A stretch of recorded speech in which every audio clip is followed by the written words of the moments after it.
This lecture will focus on two topics. I'm going to begin with a discussion of null models, and we've already encountered null models in several of the exercises as well as the lecture. So hopefully, in this last lecture, this will really cement in your mind what exactly a null is and why exactly we need to use null models in connectomics. In the second part of this lecture, I'll then focus on a method for comparing networks. So this is a case where you might have mapped connectomes in each of a group of patients and each of a group of controls, and you want to identify what are the differences between patients and controls, what network features might differ between patients and controls, and how might you be able to identify the features, for example, the edges and the nodes that might differ between the two groups, between the patients and controls, or perhaps you have another study where you're trying to associate whether a particular network property correlates with a cognitive measure or with the level of a certain medication. So this falls under the topic of network inference. And I'll also provide, so this lecture will be a little bit shorter. This will allow me some time to demonstrate a method to enable you to perform between group comparisons. So I'll provide a demonstration for you that allows that. So let's begin with null models, and I really want to give some motivation as to why exactly. So you guys have looked at null models, particularly randomization in the previous exercise. And I want to give a little bit more in-depth intuition and motivation as to why this is important and why you might want to normalize it. So I want to begin with this question. So imagine that you map a connectome, and you map my brain, the connectome in my brain, and you find that the path length in my brain, the average path length, is a value of 4. So on average it takes 4 hops so if you choose a pair of nodes in my brain, it takes 4 hops to form a path between those two nodes on average. And so the question that I would ask you, is this unusual? So is this a particularly short path length?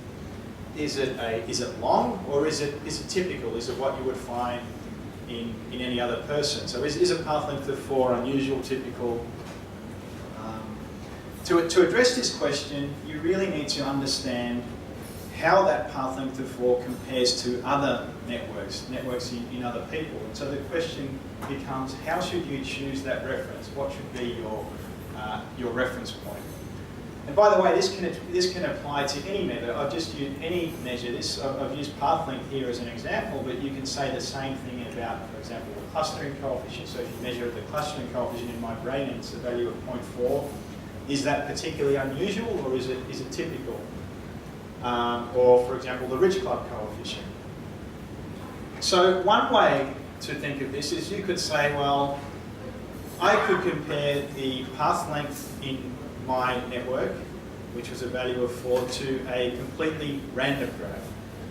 So, for example, I could take a network where I place an edge between a pair of nodes with a certain probability p. So in other words, if that probability is p, I would just take a pair of nodes and flip a coin. If the coin lands on tails, I draw an edge between those nodes. If not, there's no edge. And then I could compute, so this is the connectivity matrix for a random graph.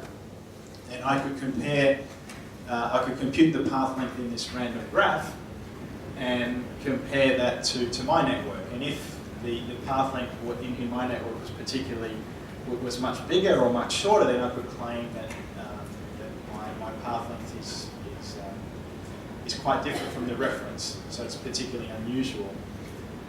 The question becomes, is this a reasonable null network? So comparing to a random network, does that make much sense?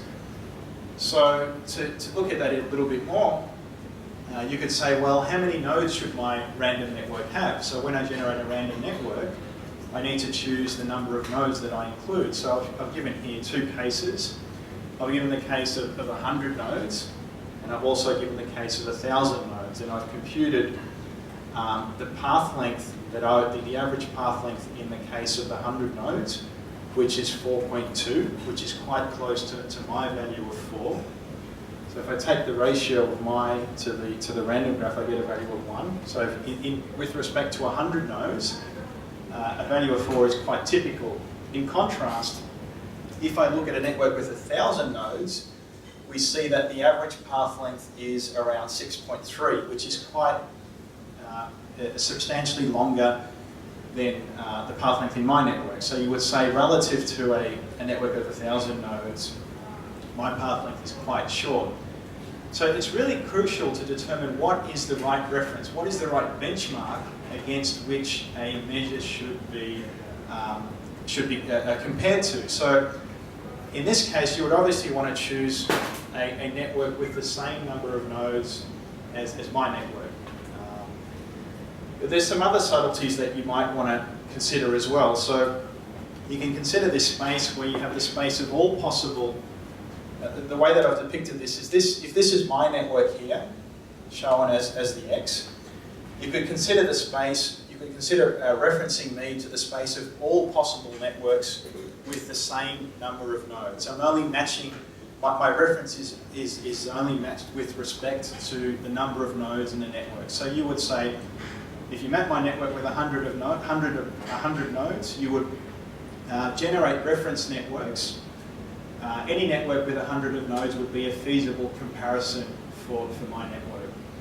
You could then say, well, just matching on the number of nodes is not particularly useful. So you could say, for example, an analogy would be, imagine that you would want to reference my height. So you would measure how tall I am, and you would want to assess, am I particularly tall or short? So you might be able to go on the street and pick some individuals off the street and measure their height and say, what's my height compared to the individuals on the street? If you pick some individuals on the street, you might pick some adolescents, a baby, whose their height are obviously going to be quite small. So they're not really a good reference. So you might want to constrain the set from which you choose your reference from. So you might say, well, I only want to choose from adults. So when you're comparing my height, you go off the street and you pick, you exclude children, and you only choose adults, and you measure their height. And that would then give you a more constrained null. If we go back to networks, a more constrained null might be we want to ensure that the degree, the average degree in the random networks that we generate is the same as my average degree. And so this gives a more constrained space of null. You could then say, well, not only do we want to match the average degree, we want to match the exact same degree sequence. So we want to ensure that the nulls that we generate have, if my degree sequence was 2, 7, 8, and 10, and so on, we want to make sure that the networks that we compare my network to also have 2, 7, 8, and so on. And in this way, we can make the null more and more constrained until we begin to converge on the exact network that we're looking at. So going back to the height example, you might say, well, not only do we want to exclude children when you're benchmarking my height of somebody from, relative to someone off the street, you want to exclude children, but you might also want to exclude, for example, females, because females are on average have a shorter height than males. So if you benchmark my height to adult males, then perhaps my height would not be particularly unusual. So you're constraining your null more and more until eventually you'll converge to the exact optimization, to the exact point, to the exact network. So the question becomes in connectomics, how far should we constrain our null? Should we choose reference network from the set of all possible networks? The disadvantage of this is, of course, is that the null just becomes too easy to reject, and it's not very informative. So this is the case if you say, well, I'm taller than a young child. Well, that's not particularly informative. So we want to constrain the null to a small degree. But if we constrain the null too much, we don't really have much variation. So if we impose all these constraints and we say we have to sample from a male, and a male of a particular age, and from a particular ethnicity, we get a very small or very constrained space from which we can sample from. And so in connectomics, we generally say we want to sample nulls that have the same number of nodes, and have the same degree sequence. These are the two criteria that we want to preserve when generating a null network. So it's the same number of nodes and the same degree sequence. So we're sampling nodes from this space here, from all possible networks with the same nodes and same degree sequence. So how do we do this in practice? So say you've mapped my network and you say, okay, I want to now generate a random network for my connectome, and I want to ensure that that random network has the same number of nodes, it has the same degree sequence, and it also has the same number of edges as my network. And to do that, we can use Maslov-Sneppen rewiring. And this is in fact what you guys have already implemented in the last prac. So when you were using the randomizer command in VCT, it actually implements Maslov-Sneppen rewiring. To give you a basic idea of how this algorithm works, the algorithm, it's a very simple algorithm. All that it does is it takes the observed network, it takes my network, and it identifies at random 4 nodes. So I've shown 4 nodes that are chosen at random from the network. And those 4 nodes are such that 2 of those nodes share a direct connection. So in this case, U1 and U2, U3 and U4. Once it identifies those nodes, it just switches the edges. All that it does is it takes, so rather than it deletes this edge, deletes this edge, and then changes it so that the edge is put to here and here and here and here. So it's just a switching algorithm. This switching algorithm ensures that the degree of each node is preserved. So you can see here that this node could have potentially had other edges coming off it, but by switching the edge from here to here, the degree of this is still 1, and the degree of this is 1. All of the degrees of the nodes are preserved. And by doing this switching rule, we ensure that the degree is preserved, but we randomize the edges. And we can keep doing this step, this rewiring step, again and again. Each time we choose another 4 random nodes that are in this kind of configuration, we rewire them. We choose another one, we rewire them. And we keep going like this until a network has been randomized to a sufficient degree. In fact, one of the parameters of the VCT function that implements this is an alpha parameter, which essentially allows you to tell the function how many times it should perform this randomization step. So when you've randomized the network to a sufficient degree, you have a sample from that space of networks with the same degree sequence and the same number of nodes. And the basic idea of this is that then you rerun the algorithm again. And by rerunning the algorithm again, you generate another random network. So you sample from this space. So this is a space that comprises all networks. The green space here is the space of all networks that have the same number of nodes, the same degree sequence, and the same number of edges as my connectome. And what Maslov-Sneppen rewiring is doing is each time you run the algorithm, it's randomly sampling a network from within this space of green. It never will sample from out here. It will never sample from out here because by definition, by design of the algorithm, it must preserve the degree sequence. So we're constrained to this space here. And so this is an approach where we generate an ensemble of random networks. So typically, we would do anything from 10, yep. So while we are switching this rewiring, would it change the degrees of the other node? No. Not for this particular case, but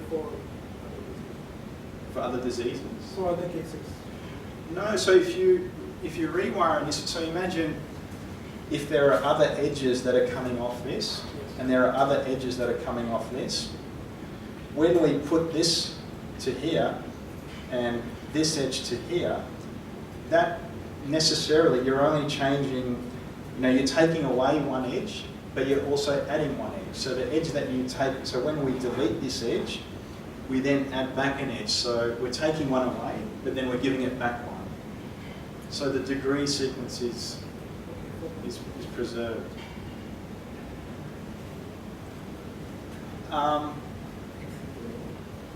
Yep. And the next code already fully connected.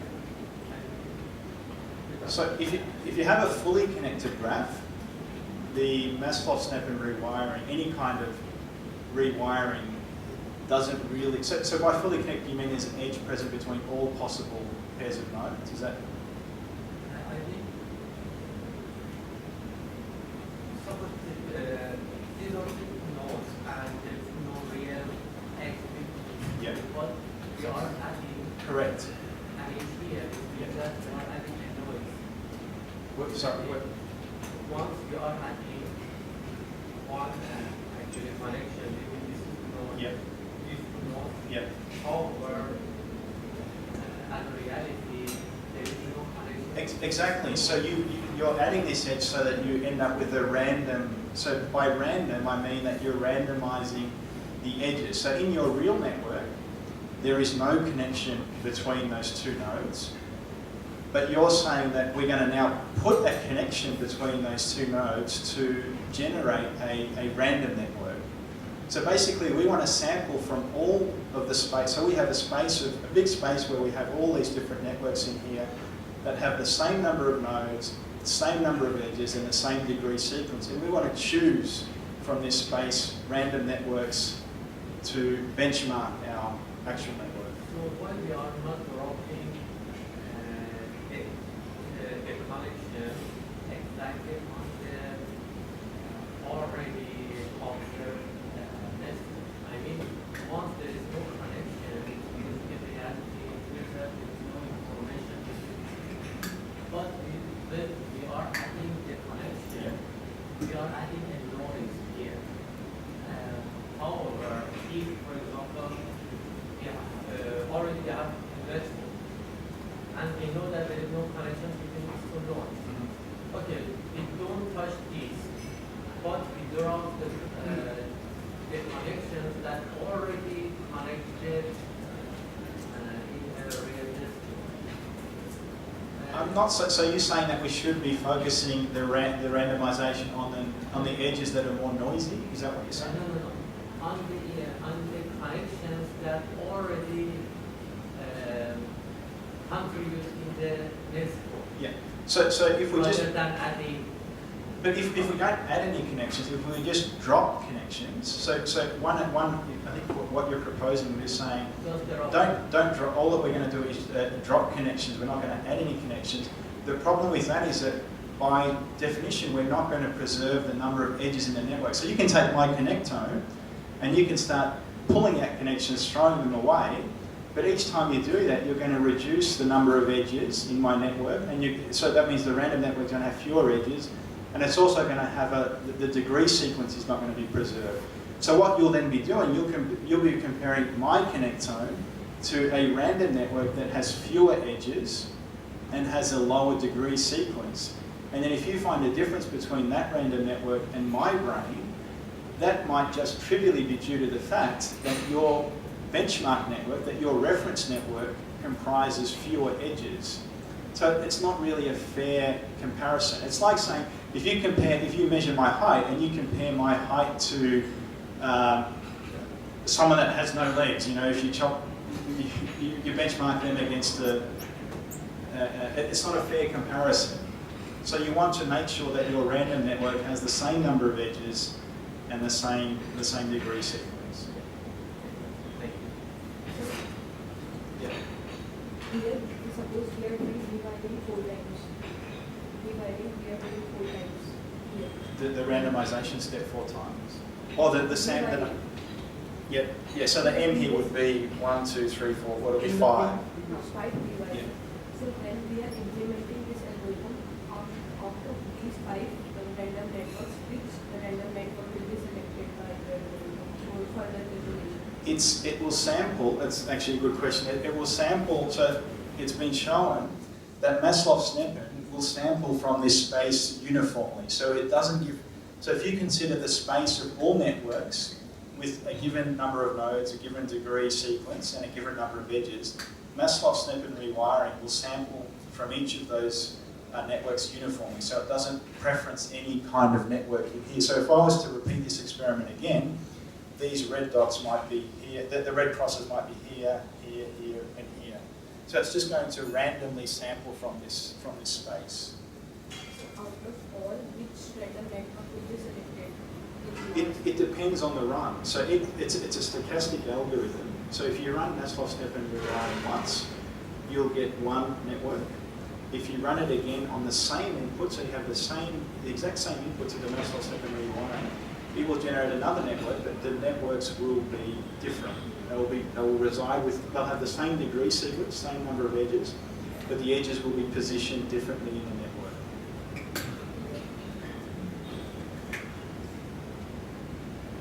Okay, so once we've sampled from this space, the idea is that we then compute the measure. So in my case, I used the example of path length. We compute the path length in each of these 5 rewired, or these random networks, and we take the average path length. This is called an ensemble. So when we have these 5 networks, it's called an ensemble of random networks. We compute the path length in this ensemble, and we simply take the ratio between the path length in my connectome to the path length in these rewired reference networks, these rewired benchmarks. And if the path length in my network is unusually short, then this ratio will either be much greater or much less than 1, depending on the particular measure. You can also consider doing this in terms of a statistical test. So you could do, for example, a t-test between the value in my network and the value in the ensemble. But mostly connectomics would just take a ratio. And if that ratio is much greater or much less than 1, that gives us evidence that the value of the network measure is particularly unusual relative to a random network with the same degree sequence. So this is really how the idea of small worldness came about. Alex has already touched on this, so I'll go through this a little quicker, hopefully with some background on the reference and the random network. This will become a little more clearer. So just to recap, remember that a small world network sits in between a random network and a lattice network. So a random network has low path lengths and low clustering. In contrast, a lattice network has high clustering and long path lengths. So you can see with this lattice, if you want to go to 2 nodes that are very distant from each other, you need to traverse many hops. A small world network really has the best of both worlds in the sense that it has a path length that is only slightly longer than a random network, and the clustering is only a little less than a lattice network. So one way to diagnose, Alex has already described this, to diagnose small worldness is that we say, okay, let's forget about the lattice for now. Let's just focus on the random case. So if we compute using our Maslov-Sneppen rewiring algorithm, if we compute an ensemble of random networks and we compute the path length across the average path length across that ensemble, and we put that value here, and then this is of our real network. If it's a small world network, we'll say that this value should be 1. So just to recap, you take my connectome, you apply Maslov-Sneppen, say 5 or 10 times to generate a set of random networks. You compute the path length in each of those 5 random networks, which you put here, and this is the path length in my actual network that hasn't been rewired, and you should get a value of 1, meaning that the path length in a small world network is similar to the path length of a random network. Now if we go to clustering, so there's one more ingredient that we need for small worldness, and that's clustering. If we go to clustering, we do the same thing. We look at those 5 Maslov-Sneppen rewired networks. We compute the clustering coefficient in each of those, take the average, we put that there, and we compute the clustering in our actual network. And we should see that the clustering is are higher than our random network. So remember, the clustering in a random network is low, is generally quite low. So if our network is small world, we should have higher clustering than a random network. So this gives you an example of how a reference network, in this case Maslov-Sneppen rewiring, can be used to benchmark to determine whether a clustering coefficient and a path length is particularly high, low, or unusual.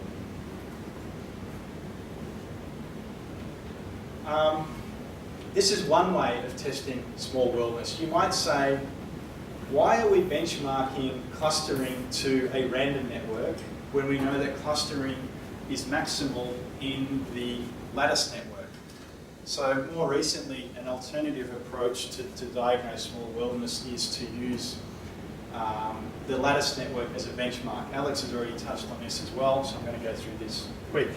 Basically, the idea here is that we benchmark we benchmark path length to the random network, and we benchmark clustering to the lattice network. You might say, how would I generate a lattice network that is matched to my actual connectome? So I've told you how to generate a random network by using Maslov-Sneppen rewiring. But how would you compute this lattice reference graph? And it turns out it's actually very straightforward to do that. It's actually just a variation of Maslov-Sneppen rewiring. So once again, what we do, we take a pair of 4 nodes. In this case, this is the original network. This is the rewired network. So I'm going to focus on these 4 nodes, just as we did with Maslov-Sneppen. Remember, with Maslov-Sneppen, we took 4 nodes where there's a connection between the 2. And I'm going to apply the Maslov-Sneppen rewiring rule. So in this case, remember this edge I delete this edge, and then draw the edge between here. The only extra step that I do with Maslov-Sneppen now is I say, by doing this rewiring step, have I increased the clustering coefficient of the network? Remember, lattice graphs have high clustering coefficient. So I want to do the rewiring in such a way that's going to pump up, that's going to boost the clustering. And as you see here, this is going to close, this rewiring step has closed a triangle, and therefore the clustering of this graph, this rewired graph, is greater than this one. So I accept this rewiring step. And then I might do another rewiring step where perhaps I choose this rewiring, I choose these 4 nodes. If I rewire these 4 nodes, so if I delete this edge, and put the edge here and here, by doing this, I'm not actually increasing the clustering coefficient, so I throw away that randomization. I don't keep that. So I skip that one, and then I choose another randomization step. So in essence, all that I'm doing, if I want to get to a lattice graph, I implement Maslov-Sneppen rewiring, but I add one extra step, and that extra step is I only accept rewiring steps that increase the clustering coefficient. So that's a very basic way of latticizing a graph. There's other alternatives, more efficient alternatives for doing that. And that, by doing this, I can have both a random reference and I can have a lattice reference for comparison. These algorithms can also be generalized to weighted and sign networks. I'm not going to go through the details here. The basic idea is if you have a sign network, so in other words, if you have both positive and negative edges in your network, you can essentially perform Maslov-Sneppen rewiring for the positive edges and then the negative edges. So you basically do it in 2 parts. You consider the positive edges as a subgraph and then the negative edges as a subgraph. The weighted extension is a little bit more intricate, and I won't go through that here, but if you're interested, have a look at the paper of Rubinov and Sporns that propose this generalization. And there's some well-known algorithms for doing this. There's the Barabasi-Elbert model, which gives you a power law degree distribution. Watts-Strogatz, which gives you a small world degree, a small world network. And there's some variations of this as well. Once again, I won't go through the details. The key point is that these allow you to grow networks that satisfy particular topological properties. So these are the classic algorithms that were developed well before brain networks were studied. One of the important generalizations or extensions of generative models in the last few years has been the interest in characterizing the geometry of the brain. So the models that I showed you on the previous slide don't take into account the fact that the brain is embedded in, it's a spatial network. So each node has a coordinate in three-dimensional space, in the space of the brain. And so it turns out that taking into account the spatial embedding of the network can generate or can allow us to develop reference networks that are better matches for real brain networks. So I've shown here one particular, a very simple case where we add edges in such a way that it's the probability of adding an edge is dependent on the distance between two edges. So it turns out that both in functional brain networks and structural networks, that nodes that are close together, so the actual straight line distance, the Euclidean distance between nodes is short, are more likely to be connected than nodes that are far away from each other. So by using this kind of rule, we can generate networks that begin to look like real brain networks. And that's quite amazing. So we can just look at the distance between a pair of nodes. By using that, we can generate networks that are... So this is for the cost-efficient networks? Well, you can relate this to cost. So the cost, you could define cost in terms of the distance. So there is an implication here and a link with cost efficiency, yes. Another model that we can, so this is a fairly basic model. We can also introduce other parameters into the model here that incorporate distance as well as other topological properties, namely whether two nodes share common neighbours. The key point that I wanted to get across here is that brain networks are spatially embedded, and by taking into account the geometry, in the simplest case, just the distance between two nodes, we can generate networks that begin to look like real brain networks. I won't go through this. So I want to now focus on the second part of this lecture, which is on comparing connectomes. So this is the case where you're interested in performing statistical inference, so identifying edges that vary between patients and controls, or perhaps you're interested in identifying particular connections that are associated with a cognitive task, or that might be modulated by some kind of medication or a drug. So the basic idea is that you have, so I'm going to present this in the context of a patient control, the case control study. This is the most common way that network inference is performed, but of course what I say here can generalize to other designs where it's not necessarily patients and controls. So the basic setup is that for each control you map a brain network, so you can use one of the, this could either be with diffusion MRI, it could be with functional MRI, it could be with EEGs, which many of you guys are using here. So the key point is that for every subject you have a network, and for a separate network for both controls and patients. And the question that you want to ask is what differs, what topological properties, what particular edges, edge strengths might differ between the patients and controls. The simplest way about the simplest way to perform this analysis is to ask whether the edge strength differs between patients and controls. So you have, for each individual, you could have a streamline count if you're using diffusion MRI. In contrast, if you're using functional MRI, you might have a correlation coefficient or some other measure of functional connectivity for each pair of nodes.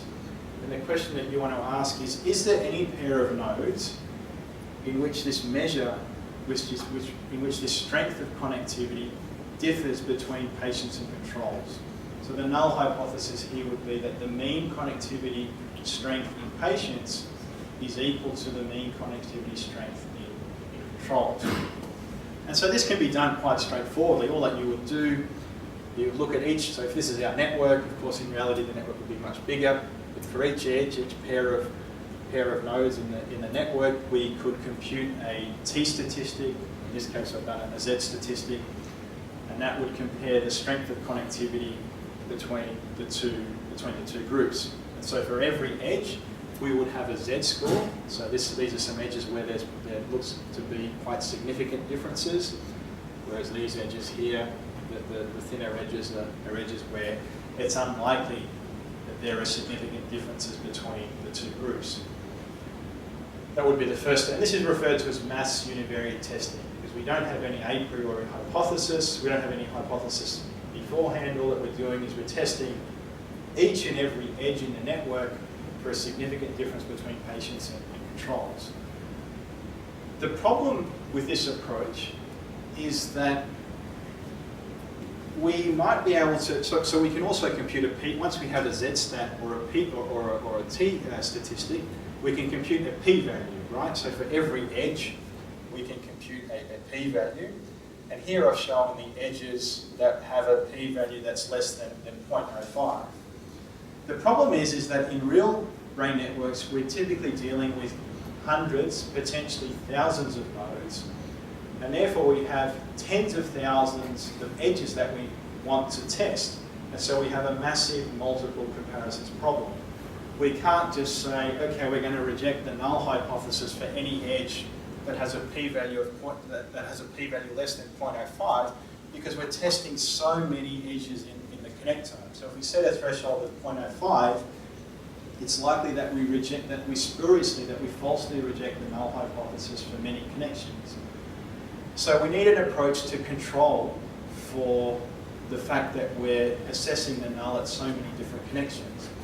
One approach is that you might have a hypothesis, an a priori hypothesis, that you only expect to see a change between a particular pair of regions. And in that case, things become, life becomes much easier, because you just test the connectivity between those pairs of a pair of regions.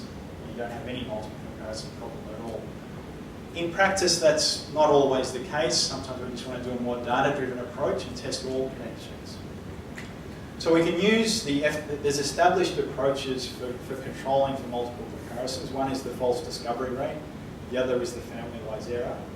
But these become perhaps too conservative, particularly when the number of edges in our network grows. So we can use alternative approaches. And one is the NBS. I'll give an example of this in a GUI that implements this code in a moment. The idea of the NBS is that we really want to, rather than testing the hypothesis at every edge in the network, we want to test the hypothesis at groups of edges.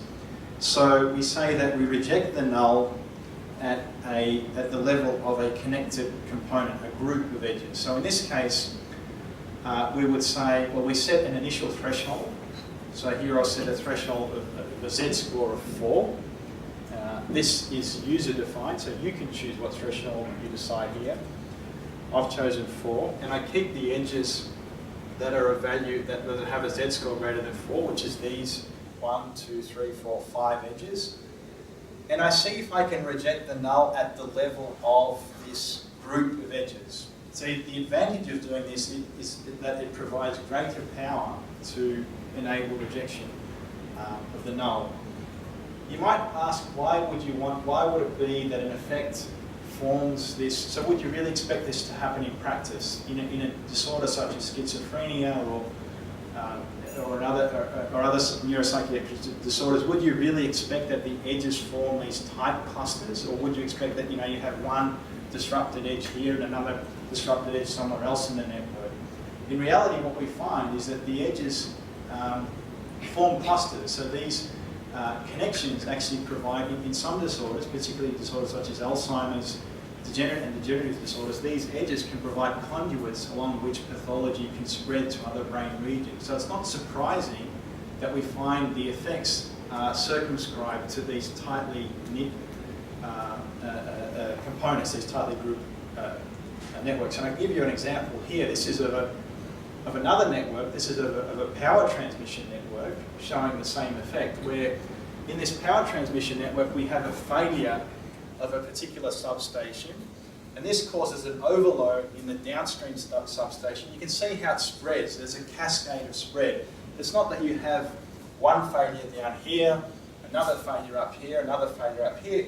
The failure spreads as a cascade. So there's an overload in one transmission station, the downstream station becomes overloaded, and it continues to spread in this cascade type fashion. So this makes sense that we should, rather than testing every edge, we should rather test at the level of a cluster, because all of the edges that are showing a difference are clustered together. By the way, it's not a brain net, this is a power transmission network where the edges here represent the power transmission lines between nodes, and the nodes represent substations or transmission stations. But the analogy also applies to brain networks and the presence of disease in many brain networks. So the idea is that, okay, once we've identified this cluster, we've identified a cluster of edges that shows potential for an effect. In other words, where the test statistic, whether it be the Z statistic or the T statistic, exceeds a given value. How can we compute a p-value for this cluster as a whole? How can we determine whether this cluster is statistically significant? Can we reject the null hypothesis for this cluster? A good way to do this is with permutation testing. So the question is, what's the probability that we would observe a cluster or a connected component of size 5 just as a matter of chance? So in other words, if the null hypothesis is true, so if there is no difference between patients and controls, we can shuffle the patients and controls, so we can put some of the controls and label them as patients and some of the patients and label them as controls.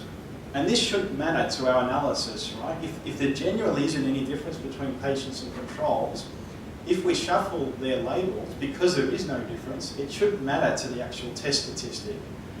So the basic idea of permutation testing is that we continue to shuffle the patients again and again, and we recompute the test statistic and see if we can find any connected components that are of size 5 or greater.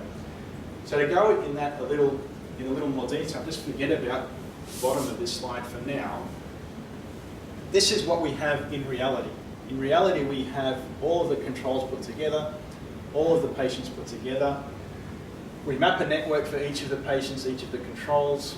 We compute a test statistic for every pair of edges, and then we identify any connected components that show an effect. So any connected components with a test statistic that exceeds a threshold that you choose. So in this particular example, the size of the observed component is 5 because we have 1, 2, 3, 4, 5 edges. Then we want to ask, what's the probability that we would find a component of size 5 if we randomize the patients and controls? So in this case, I've kept this one the same. I flip a coin and I say, okay, keep this one the same. Flip a coin, it lands on heads. So I swap this patient and control. This patient becomes a control and this control becomes a patient. So I just swap their data. So I give the patient control, I label him or her as a control, and the control I label as a patient. And then I implement the exact same steps as I said before. We compute a test statistic for every edge, and then we identify the edges that exceed our threshold. In this case, there was 3 edges, and they form a cluster of size 3. So we record that. We record the size 3. I then do it again. I do the exact same step. I flip the patients around, label some patients as controls, controls as patients, do the same step, compute the test statistic for every edge, identify the edges with a test statistic that exceeds our threshold, and in this case we see that there's 1, 2, 3, there's 4 edges that exceed that threshold. And I continue to do this thousands and thousands of times, flipping the patients and then recomputing the size of the largest cluster. In doing this, we can build up a distribution, what's referred to as a null distribution, of the size of the connected component. I've shown a null distribution here. This is just saying, what's the probability that out of all of these randomizations that we've done, what's the probability that the cluster is of size 3? So that would give us that probability. What's the probability that we find a cluster of size 4? What's the probability that we find a cluster of size 5? And we can use this to assign a p-value to our actual, to our observed data. So what we say in our real data, we found a cluster of size 5. So we go to our null distribution and we say, how many times out of all of these permutations did we find a cluster that was of size 5 or greater? And based on that, we can compute a p-value. So we just say, let's assume that we computed 5,000 permutations. All that we do is say, how many of these permutations, or more specifically, what's the proportion of these permutations in which the size of the cluster was 5 or more? And that gives us our p-value. So it gives us a p-value to compute, that explains what's the probability that we would find this cluster of size 5 as a matter of chance. So are there any questions on that? Is it the kind of clear? Yep. I thought the clustering required the little triangles. So I guess I wanted to make sure that the sizes that we're talking about are edges versus actual clusters. Yeah, so the clusters here are completely different to the clustering coefficient. Sure. So the clustering here just refers to the fact that I should be really using the word connected, so the actual word that I should be using is connected component. So it refers to the fact that a connected component is a group of nodes between which a path can be found between any pair of nodes in that group. So in this case, the connected component is these 4 nodes. But if, for example, I drew an edge between these 2 nodes, if I drew an edge here and here, that would not be considered as part of this existing component because there's no path between here and here. And the size of a connected component is just the number of edges that it comprises. So in this case, the size is 3. If I was to draw an edge here, that would be its own connected component and its size would be 1 because it only comprises 1 edge. Yes, so in the permutation 1 scenario, the network, right, is actually the result of, summing the patient and the non-patient together and then taking the average and getting that range. Is that correct? So it's basically we're doing the exact same thing, that we're doing exactly the same steps that we performed here. The only difference is that we swap the patient. So you can imagine that maybe the research assistant made a mistake and called some of the patients controls and some of the controls patients. So when you did your analysis, you actually analysed a group of patients that comprised a mix of patients and controls, and your control group comprised a mix of patients and controls. But all the other steps are performed exactly the same. So all you're doing is you're flipping patients and controls. Everything else is done exactly the same as what you did in your actual analysis. So the key point is if there really isn't a difference between patients and controls, it shouldn't matter if you switch them because they're exactly the same. If your patients are exactly the same as your controls, flipping them around isn't going to change the distribution of the test statistic.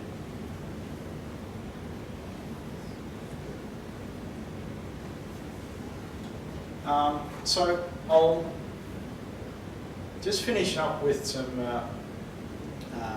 comments on other techniques for performing inference. Other things that you can perform, you might not only be interested in comparing edges, you might be interested in comparing topological properties. So we've discussed things such as the path length, ridge clustering. These can of course be compared between patients and controls. This is usually an easier task, so particularly if we have a global summary measure, we don't really have a need for any kind of multiple comparisons correction, so we can use classical statistical tests. So we basically have a path length for each patient, we have a path length for each control, and we can just do a t-test or a particular, the appropriate statistical model to compare the two. There are alternative ways of doing this, performing inference as well. Recently, multivariate approaches have have come into fashion. The idea here is that rather than testing every edge or every node of the network independently, what we try to do is we try to look for patterns among edges and patterns among nodes that as a whole, so when we combine those edges, as a whole these provide greater predictive power than any individual edge or any individual node itself. So there's various methods for doing that, some that have been around for a long time, such as CCA and PLS. I won't describe these here. And there's been some specific methods that have been developed specifically for connectomics, such as this method here. If you're interested in these, I can discuss these with you later on. Here's some examples of disease connectomics where or others have used these approaches to map pathological connections in various disorders. People have been doing this now for quite a while. This provides insight into the connections that differ between, that are associated with pathology in particular disorders. It can also potentially be used to predict or diagnose, to classify patients from controls and also to predict outcome. So I will stop there. What I'll do now, I'll provide a very brief summary of what we've discussed in the last 2 days, and then I'll present some other, very briefly present some other examples of between group comparisons. So I just wanted to touch on the measures that we've considered. Once again, remember that the brain, the connectome can be, we've discussed various topological and network properties of the connectome. We began with basic measures such as the degree of a connectome. So remember, the degree will allow us to define hub nodes and also peripheral nodes. So the hub nodes were the integrators of information. These are what allowed allow the brain to integrate information from specialized modules. The brain is modular, so I've shown in this case 4 particular modules. The modules allow for specialization of a function. So in this case, there's 4 modules that have been defined, and each of these is associated with a particular function. The modules are hierarchical, so we can also define modules within modules. In this case, there's only one level of the hierarchy that's being defined. As I mentioned, the hub nodes, the red nodes, these allow for integration of information across the distinct modules. We also discussed the concept of a rich club. The rich club refers to the fact that these hub nodes, the nodes coloured in red, are more densely interconnected than what we would expect by chance. So the hub nodes essentially form their own module, which sits on top of the other modules, the other specialised modules in the network. We also discussed the concept of a small world, small worldness. This referred to the fact that in most brain networks, in fact all brain networks, have a property where they have a path length that's close to an appropriate reference, an appropriate random network, and the clustering coefficient is greater than what we expect in a random network. So they're positioned between these 2 topological extremes of randomness and very structured lattice networks that have high clustering. So I've got a few more slides just on some of the more recent research. I'll quickly go through these before going on to the GUI. So this is some work that we've been doing on combining structure and function in a dynamic way. I had some people during the break that asked me about dynamics of functional connectivity. What this movie is playing, what's playing here is this is really looking at functional connectivity in a dynamic way. So everything that we've looked at so far has characterized functional connectivity over the entire length of the fMRI scan or over the entire length of the EEG. What we're doing here is using a windowed approach to analyze functional connectivity within a given block, within a given small time window. And we've married this up or overlaid this on structural connectivity. So what you're seeing here is that the regions that are coloured in warm, so each frame of this is a particular time window, and the regions that are coloured with the warm colour represent structural connections that at that particular time point are supporting a functional connection. So you can see this rich dynamics where some connections at particular time points are highly utilised, they're coloured with warm colours.